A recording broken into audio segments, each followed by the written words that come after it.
Viewers welcome back good healthy morning. हम बात कर रहे हैं फैमिली मैरिज पे और घरों और ख़ानदानों के बीच में जो शादियां हुई होती हैं उसके क्या एडवांटेजेस और डिसएडवांटेजेस हैं। अभी मैम ने हमें एडवांटेजेस बताए कि इनिशियल जो कंपैटिबिलिटी होती है वो ज़रा आराम से अचीव हो जाती है, इतने कॉम्प्रोमाइज़ नहीं करने पड़ते। जब घरों ख़ानदानों में होती है सब एक दूसरे को जानते हैं तो ये सब हो जाता है। और गॉड फॉरबिड कोई बात भी हो जाती है ना तो बड़े बड़े साथ में बैठ के एक दूसरे को मिला के मसला हल करा देते हैं। अब हम थोड़े से इसके डिसएडवांटेजेस की बात करें। जैसे डॉक्टर साहब ने अभी बात एक इनिशिएट कर दी है। एक कॉल है जी हमारे पास, पहले वो अटेंड करेंगे फिर और बात करते हैं जी। अस्सलाम वालेकुम डॉक्टर अदीबा, कैसी हैं आप? अल्हम्दुलिल्लाह, आप ठीक हैं? बिल्कुल ठीक ठाक। अच्छा जी, सबसे पहले आप हमारे पोल का जवाब देंगी? पोल का सवाल मैं रिपीट कर देंगी प्लीज? अच्छा जी, पोल का सवाल है कि हक मेहर की रकम कौन डिटर्मिन करता है, लड़के वाले या लड़की वाले? हमने तो अभी तक यही सुना है कि ये लड़के वाले डिमांड करते हैं। लड़की वाले अपनी डिमांड बता सकते हैं लेकिन काम ये लड़के वालों का ये कि वो कितनी पे कर सकते हैं तो वही डिसाइड करते हैं कि उन्हें कितनी देनी है। क्या ऐसा होना चाहिए जी? क्या इसी तरह होना चाहिए? देखिए, जिसने देना होता है वो अपनी वो देखेगा ना कैपेबिलिटी कि वो कितनी दे सकता है। तो मेरा तो ख्याल है उसी की तरफ होना चाहिए क्योंकि लड़की वाले तो कुछ भी डिमांड कर सकते हैं। अब लड़के वाले की सैलरी, लड़के की सैलरी इतनी नहीं है, लड़की वालों ने 10 लाख डिमांड कर दी है, 2 लाख डिमांड कर दी है। वैसे तो मैंने जहाँ तक ये सुना है कि लड़के की 1 साल की तनख्वाह के बराबर हक महर होना चाहिए और वो भी काफी होता है। जिस आप जाहिर है जिसकी सैलरी जितनी होगी मंथली, अब उसकी 1 साल की तनख्वाह जितनी भी बनेगी। मैंने भी ये सुना है। अब मुझे नहीं पता कि ये सही है नहीं। अब ये मैम बैठी हैं, इनसे पूछ के आप। हमने भी पहली बार सुना है। नहीं, मैंने वैसे ये काफी अर्से से सुना है कि लड़के की साल की तनख्वाह के बराबर होना चाहिए। नहीं, ऐसा किसी ने डिमांड नहीं किया हमारे पास कि 1 साल की तनख्वाह। तो मैंने तो चले ठीक है, एक पॉइंट ऑफ व्यू होगा। बहरहाल ये मतलब होता तो यही है लेकिन मेरा ख्याल यही है कि लड़के की तरफ होना चाहिए क्योंकि पे उसने करनी होती है। लेकिन ठीक है, लड़के वालों को भी ये चीज रखनी चाहिए कि उन्हें लड़के की तरफ रखेंगे तो 2 रुपए 3 पैसा कर लेगा। नहीं, ऐसा नहीं होता। अब लड़के वाले इतने भी बेवकूफ नहीं होते, उन्हें भी पता है कि 32 रुपए 8 आने किस जमाने की बात थी। और उस वही जो पैसे हैं आजकल जो है, मैंने इस्लामिक शरीयत के हिसाब से मैं बताना चाह रही हूँ, जो मैंने जहाँ तक पढ़ा है उसमें आजकल जो है कम अज कम मेरा ख्याल है कि वो 25,000 या 30,000 है।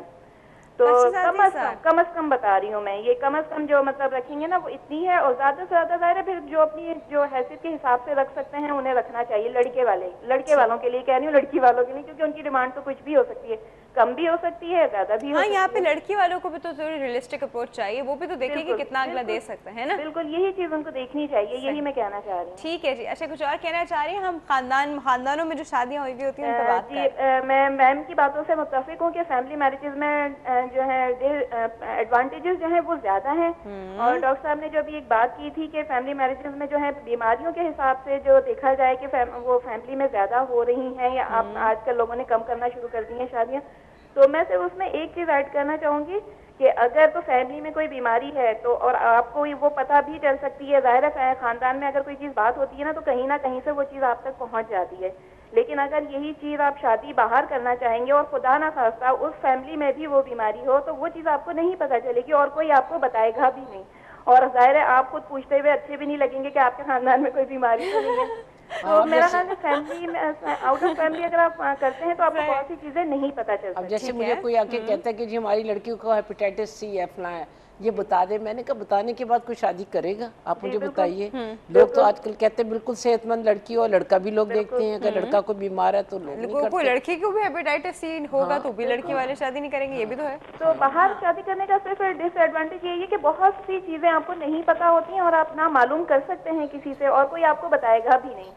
तो खानदान में शादी करने का यही फायदा होता है कि आपको हर चीज पता होती है। नहीं भी पता होती तो आप 2-4 लोगों से पूछेंगे तो पता चल ही जाएगी। बिल्कुल सही चीजें पिक्चर पता चल जाती है। मैं तो खैर बुराई नहीं। चलिए डॉक्टर दीबा, thank you so much for your point of view. बहुत ये पॉइंट बड़ा वैलिड है कि अक्सर जब हम बाहर करते हैं तो वाकई में नहीं पता होता कि उनके घर खानदान में क्या चल रहा है, जो कि वाकई में अक्सर उनको खुद भी नहीं पता होता। कहीं बैकग्राउंड में कहीं किसी फोरफादर्स वगैरह में चलती आ रही होती है या अक्सर उन्हें पता होता है, वो छुपा जाते हैं। लेकिन वो जो है वो हेरिडिटी डिजीज में नहीं आ जाती हाँ, वो हेरिडिटी में नहीं आती या इनहेरिटेंस में नहीं आती है। बिल्कुल। उसमें जो है जो हम डिस्कस कर रहे हैं वो है बेसिकली कि हेरिडिटरी डिजीज़ या जो है इनहेरिटेंस से मिलती हैं, वो मिलती हैं फैमिली के थ्रू। अच्छा, दूसरा ये कि अगर उनमें जीन्स, हम लोग बिल्कुल नॉर्मल चीज़ के, अगर वो लड़का थेल माइनर था, ठीक है, और थेल माइनर के लोगों को अक्सर नहीं पता होता कि वो थेल माइनर है, दो कि सबको पता होना चाहिए लेकिन अक्सर नहीं पता होता, और उनकी फैमिली में है कि वो थैलेसेमिक माइनर है, ठीक है। अब लड़की वाले ने अपने फैमिली में नहीं की क्योंकि उनकी फैमिली भी थैलेसेमिक माइनर थी, ठीक है, उन्होंने नहीं की, लेकिन उन्होंने बाहर गए, उन्होंने की तो बाहर शादी, लेकिन आगे भी थैलेसेमिक माइनर निकलाया। वो ऐसे कोइंसिडेंस हो सकता है, लेकिन ये है कि जी अगर जानबूझ के जो है, अगर जो है फैमिली में पता है कि जी ये थेल माइनर है, तो उसमें जो है वो फर्स्ट कजन्स में स्पेशली जो है जैसे होती हैं, तो उसमें नहीं करना चाहिए। और देख के तो कोई मक्खी भी नहीं खाता ना भाई। हाँ, आंखों देखो कौन मक्खी खाता है, ये तो है, लेकिन हम लोग अक्सर चीजों में इस तरह का काम करते हैं, अपने पाँव पे कुल्हाड़ी मारने वाला काम करते हैं। मेरा मैडम से एक क्वेश्चन है। हाँ जी सर। कि बहुत से लोग जो है डिमांड करते हैं कि जी हक महर में जो है आप 10 तोले सोन लिखाएं या 20 तोले सोना लिखाएं, या ये गोल्ड की बात होती है, या प्रॉपर्टी की, या फ्लैट लिखाएं, या बंगलो लिखाएं, या ज़मीन लिखाएं। क्या ये भी मुअज्जल और उसमें जो है आ सकते हैं, या जो कि लड़की को जो है अगर गोल्ड लड़के वाले दे देते हैं वो उसमें जो है उसको जो है इंक्लूड कर सकते हैं? बाज़ औक़ात लोग कर देते हैं कि जी जो हमने मतलब जेवर लड़की को चढ़ाया है, लड़के वाले कहते हैं ये मेहर के तौर पर आप समझिए उसको। अगर वो लिखा हुआ, अगर लिखा हुआ है कि अंडरस्टूड बात होगी ना फिर दोनों के बीच में, ये ना हो कि वो आखिरी वक्त में वो अनाउंस कर रहे हैं। वो तो लिखा हुआ, अगर लिखा हुआ है कि 10 तोला सोना, ठीक है, तो अगर उन्होंने जो है 10 तोला दिया या 10 तोले से ज्यादा दिया या कम दिया, तो क्या वो उसकी कमी पीछी जो है वो शादी के रात पे तय हो सकती है या बाद में भी हो सकती है? वो तो डिपेंड करता है लड़के वाले के आखिर में चाहते हैं। बात कहते हैं कि जी चलो कोई बात नहीं है, पैसे वाले हैं उनका छोड़ दो, जो लड़की का दे दो, कोई बात नहीं है, क्योंकि तोहफे हमारे इस्लाम में भी है कि अगर जिसको तोहफे दे दिए वो लेने नहीं चाहिए, लेकिन अगर 10 तोले लिखा तो 10 तोले तो देना चाहिए, ज़रूरी देना चाहिए। अच्छा, दूसरा पॉइंट ये है कि जी ये अगर कोई आदमी जो है वो लिखा लेता है या वो उसमें आ जाता है, उसके बाद उसकी जो है वो दिक्कत नहीं है कि वो दे सके, क्या उसमें माफ़ी के भी हो जाते हैं कि जी लड़की बाल लड़की वाले छोड़ देते हैं कि भाई चलो दर्द सरी ख़त्म करने के लिए किसी की वजह से ये तलाक नहीं दे पा रहा, तो चलो हम इसको खुला ले लेते हैं,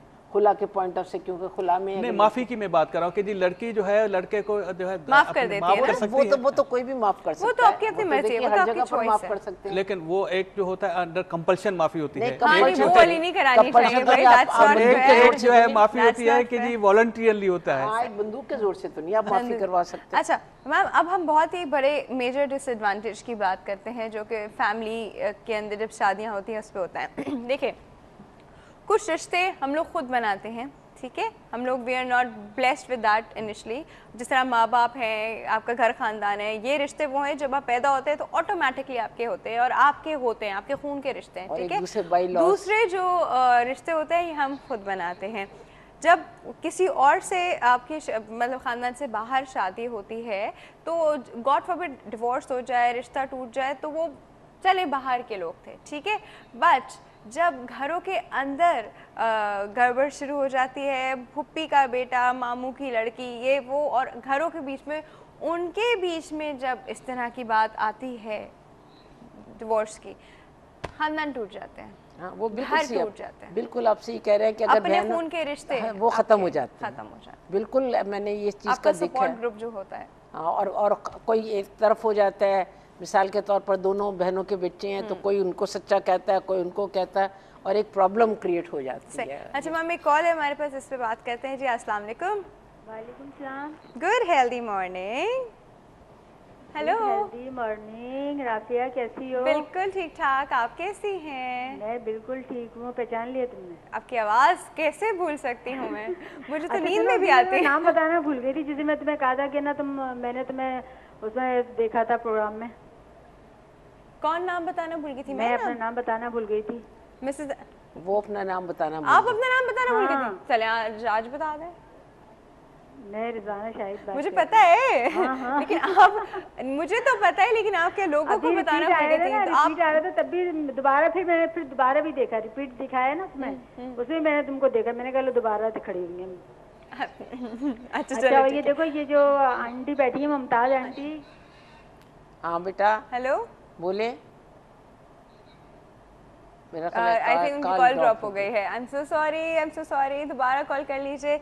अल्लाह, हमारी बड़ी फेवरेट कॉलर है और हम उनको बड़ा पसंद करते हैं क्योंकि वो एक्चुअली एक लिंक है हमारा उनका हमेशा से। देखती होंगी रेगुलरली आपका प्रोग्राम। एग्जैक्टली। अच्छा जी, coming back to what we were talking about कि ये मेजर डिसएडवांटेज जो है ये जो है घर और ख़ानदान तोड़ देता है।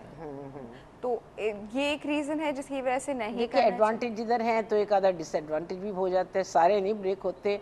लेकिन अभी फ़िलहाल मैंने देखा है, एक तो जिस वक्त रिश्ते जो होते हैं पहले वो खाला होती है, उसके बाद उसके साथ खाला सास भी खाला सास हो जाती है। और इसी तरह जो आपकी एक्सपेक्टेशन एक दूसरे के लिए बहुत ज़्यादा हो जाती है। आप कहती है तो मेरी भांजी हर बात मानेगी दो रिश्ते हैं जी मेरे। अच्छा, दो रिश्ते लेकिन पहले वो सिर्फ आपकी भांजी थी, अब बहू का रिश्ता भी हो गया। अब दोनों के बीच में एक बेटा आ गया, माँ के लिए भी अपना बेटा है, उसके लिए अपना शौहर है, तो वो बीच में एक रिश्ता हो गया। वो कहते हैं उधर इसका झुकाव बढ़ गया, तो बाजू का तो उसमें डिफरेंसेस पैदा हो जाते हैं। तो आपको ये सोचना चाहिए कि एक रिश्ता नया भी बीच में जुड़ गया है, तो वो आपको उसका भी ख्याल रखना चाहिए। अब वो खालना जो है एक्सपेक्टेशन ज़्यादा हो जाती है ना कि मैं तो अपनी भांजी ब्याह कर लाई हूँ, वो कहती है तो मेरी सगी खाला है। तो आप ये सोचें कि एक रिश्ता बाय लॉ भी बन गया है। अच्छा, हमारे पास हमारी कॉलर वापस आ गई हैं जी। मैम अस्सलाम वालेकुम। वालेकुम सलाम। Good healthy morning. कहाँ चली गई थी भाई? बस कॉल ड्रॉप हो गई थी। अल्लाह। हाँ जी राफिया, मैं इनके बारे में बता रही थी, तो मैं ये मुमताज़ आंटी के बारे में कि ये मैंने इतने सारे इनको चैनलों पे देखा, लेकिन मुझे उम्मीद थी ये चैनल को तो मैं अपना घर बोलती हूँ ना, तो मैं सोच रही थी कि इंशाल्लाह ये हमारे घर आएंगी जब इनसे बात होगी। और आज आ गई आपके घर। अच्छा देखो आज मैंने कितना किया, आज मुझे एक और चैनल वालों ने भी इनवाइट किया था, समा वालों ने। और पता है आप यकीन जाने हमारे लिए नहीं, मैंने कहा नहीं, इन्होंने मुझे पहले कहा। देख के मुझे इतनी खुशी होती है ना, इतनी अच्छी गुफ्तगू करती हैं और इतना अच्छा काम कर रही हैं। मैं कहती हूँ माशाल्लाह बहुत अजर मिल रहा है इनको इस बात। बस दुआ में याद रखे बेटा, मेरी कोई बेटी नहीं है, आप लोग ही बेटियां हो मेरे लिए। कभी भी हमेशा क्या बात करती, मैं इतनी देर से आपके सामने बैठी हूँ, कह रही कोई बेटी नहीं है मेरी। अरे नहीं, हम लोग हैं ना, इनकी बेटियां, इतनी सारी बेटियां बनाई हुई हैं। मेरे बहुत माशाल्लाह 30 साल हो गए। हर जगह पर कहीं भी मैं जाऊँ, अमेरिका में किसी जगह पर लोग देखेंगे, वो कहेंगे जी आप मिसेस कुरैशी हैं, हमारी फलां की शादी आपने कराई थी। उम्रा करने जाऊँ, हज करने जाऊँ, मिल जाते हैं, बहुत खुशी होती है कि अल्लाह ताला। ये आपकी नेकियों का अजर है ना, आपके ऊपर जो माशाल्लाह नूर है वो आपकी नेकियों का अजर है। बात है। और अगले साल मैं उससे कह रही थी कि वो परसों किसी प्रोग्राम में गई थी, तो उधर कोई मेकअप वाली थी। मैंने कहा मेरी शादी हुई थी, मेरी शादी को 49 इयर्स हो गए, अगले साल माशाल्लाह 50वीं वेडिंग एनिवर्सरी होगी। तो मैंने कहा जब मेरी शादी हुई तो 10 लोगों ने मिलके कि फैमिली की फलां लड़की है, उसकी शादी हो गई, चल किसी ने कुछ थोपा, किसी ने कुछ थोपा और मेकअप तैयार हो गई दुल्हन जी। मैंने कहा भाई अब तुम मेरी शादी के ऊपर जब मेरे 50वीं वेडिंग एनिवर्सरी होगी तो प्लीज तुम मेरा मेकअप कर देना। अच्छा जी मैम, कुछ और आज राफिया जी हेलो। हाँ जी फरमाइए। राफिया, हाँ जी, मैं ये बोल रही थी कि मुझे ये आंटी का नंबर मिल सकता है? आंटी का नंबर 0301 03012433 718 और जंग अखबार में रेगुलर आता है मेरा। अगर आज भी आया हुआ जंग पढ़ती नहीं हूँ, इसलिए कि मैं कहती हूँ हमारे चैनल इतने सारे में अखबार की जरूरत है। फिर बोलिए 03012433 718। अच्छा, इनका नंबर आपको कंट्रोल रूम से ही मिल जाएगा। ठीक है जी, thank you so much for your call. अच्छा जी, एक ब्रेक का वक्त आ गया है जी, फौरन से ब्रेक का वक्त आ गया। छोटी सी ब्रेक है जी, एज यूजुअल जो मैं प्रॉमिस करती हूँ छोटी सी ब्रेक है, हम अभी वापस आ रहे हैं।